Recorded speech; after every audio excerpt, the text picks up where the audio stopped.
હા, એક જણો એક કુરજી કરીને એક માણસ હતો, એ એક બાલકદાસ બાપુ પાસે ગયો જગ્યામાં. તો બાપુ કે આવ્યો કુરા શું હાલે? કે બાપુ આમ તો બધું સારું છે પણ એક તકલીફ છે. તો કે બોલ બોલ. કે આમ તો કીધા જેવું નથી પણ કે એમાં શું વાત? હું તને કહું છું, તું તારે જે તને તકલીફ હોય કે.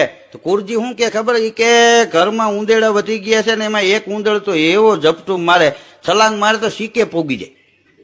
અભેરાય માથે ગાંઠિયા મૂકીને તો ન્યા પૂરા કરી દી. બોલો, આવો બળુકો ઉંદર મેં નથી જોયો. બાપુ આનું શું કરવું? પછી બાલકદાસ બાપુએ કીધું કે કૂદકા મારે છે ને એ જગ્યાએ એક ખોદજે તું. કુરજી તો પગે લાગીને વયો આવ્યો. એમાં ઘરના બધા બહાર ગામ ગયા હતા. કુરજીએ ત્રિકમ ઉપાડ્યું, માંડ્યો ખોદવા. લગભગ 1.5 હાથ ખોદ્યું હોય છે ને ત્યાં ત્રાંબાનો ઘડો નીકળ્યો, માથે લીલું લુગડું જાડું બાંધેલું. જેમ નેતા ઉદઘાટનમાં રિબિન કાપે ને એમ હળફ દઈને પટારામાંથી કાતર લઈને ફટ દઈને કાપી નાખ્યું એ લુગડું. અને આમ ઉચકાવીને જોયું ને રાણી સિક્કાના રૂપિયા ગણ્યા 1000 પૂરા.